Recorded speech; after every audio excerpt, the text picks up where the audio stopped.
In this video, we're gonna talk about how to perform wudu.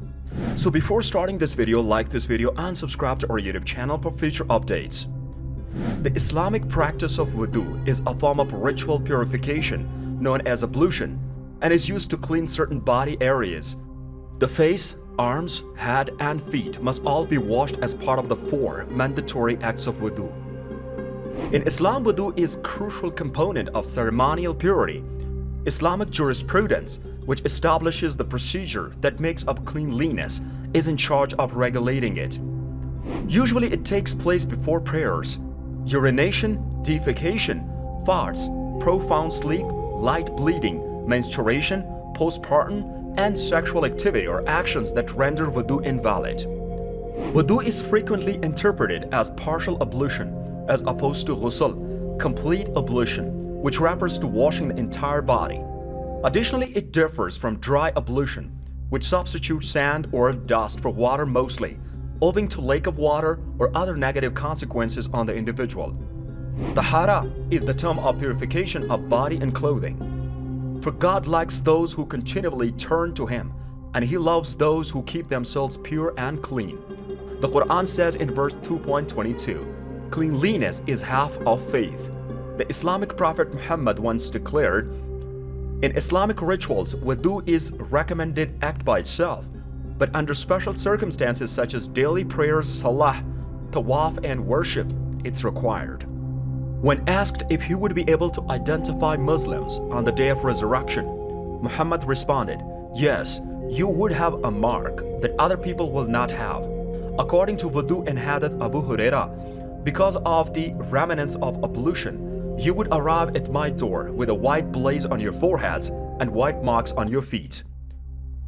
In a believer, purification would reach the part where ablution reaches. The Prophet, may peace be upon him, is reported to have said, according to Abu Hurairah, "He who did ablution well, his sins would fall out from his body, even coming out from under his nails." Muhammad reportedly acclaimed according to Uthman, "No one among you does wudu and does wudu thoroughly or adequately and then testifies, 'There is no God but Allah alone with no partner, and I testify that Muhammad is Allah's messenger,' without the 8 doors of the garden being open to him so that he may enter by whichever of them he wishes." Muhammad is quoted as saying by Umar, "The steps to accomplish wudu are listed below." Before moving on to the next area of the body, make sure that all of the areas that need to be cleaned for wudu are completely saturated. Start by deciding to practice wudu and purge your body, mind, and soul of all impurities. Say Bismillah. Simply say Bismillah in your head speaking. Allah's name in the restroom is improper. Wash the right hand up 3 times. 3 times is sunnah, but just once is required. Then wash the left hand in a similar manner. Next, spit out the water you just gargled in your mouth up to 3 times. If a miswak is available, use it to brush your teeth before wudu, before rinsing your mouth, or right before Salah.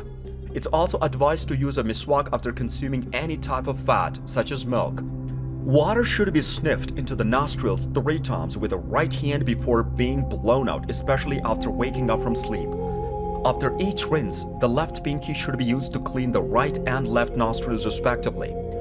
Wash your entire face, paying particular attention to your beard and hairline. If any hair stains fall on your face, don't brush them away instead. It is sunnah to dab your wet hands over them. Wash your face 3 times maximum, but once is mandatory. Wash the right arm completely, from the hand to the elbow up to 3 times, before washing the left arm up to 3 times.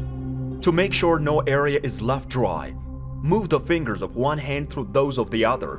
To make sure that no portion of the hand is dry, rings, bracelets, and some types of earrings should be taken off. Then engage in masa. The right and left index fingers of both hands should be used simultaneously to clean the bends of the right and left ears. And in the same operation, the thumbs should be used to clean the back of the ears. One may not make masa over a Muslim head cap. After passing wet hands through the hair to the ends, one should not wash the hands. Wash both feet 3 times from toes to the ankles, starting with the right foot. Make sure to thoroughly clean between each foot's little toe, starting with the right foot's little toe and finishing with the left foot's little toe.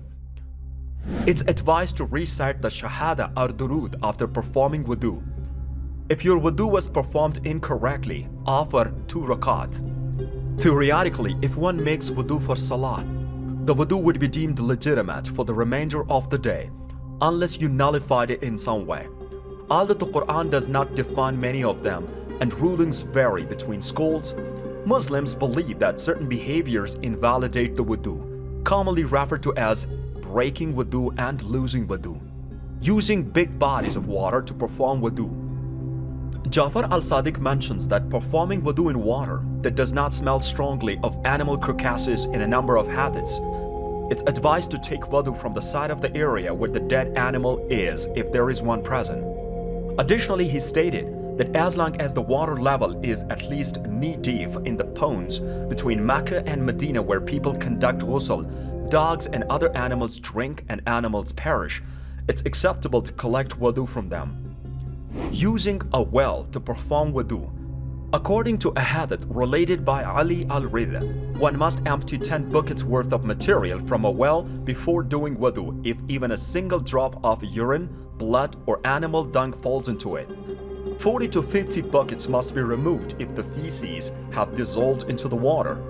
Jafar al-Sadiq also advised removing 5 to 7 buckets of water from a well if an animal fell in and did not disintegrate inside of it, or until the water's flavor or odor changed. However, before an animal is cleaned for wudu, one must draw out 30 to 40 buckets if it is bleeding or has an open wound.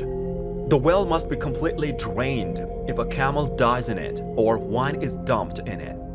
This renders wudu illegitimate according to Shia doctrine. When body waste or stuff leaves the body through the urethra or anus as feces, urine, semen or gas, in order for wudu to be considered void due to flatulence, one must actually hear or smell the passing. When a person enters a profound sleep during which they are not cognizant, anything that causes a person to lose consciousness, such as mania, intoxication or anesthetic, anything that requires ghusl, such as junub, and under exceptional circumstances, touching a corpse. Although wudu is not invalidated by belching or vomiting, it's highly advised that the person rinses his or her mouth after doing so. Additionally, bleeding is not thought to render wudu invalid because Jafar al-Sadiq explicitly stated in a hadith that receiving a bad wound does not warrant repeating wudu.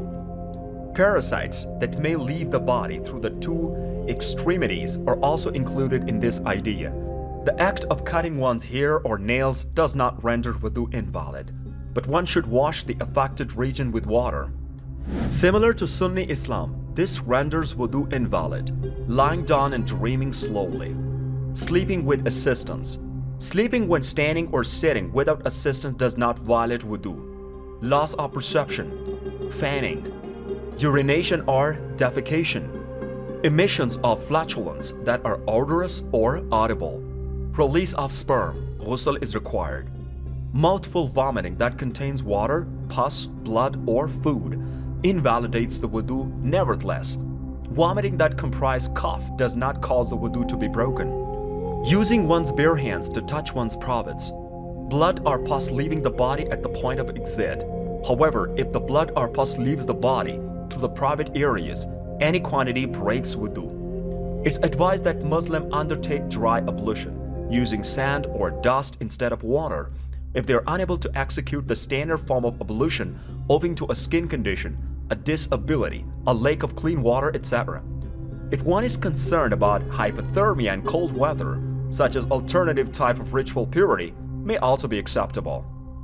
When a person is polluted and unable to do ghusl, dry ablution is also required and permitted in certain situations.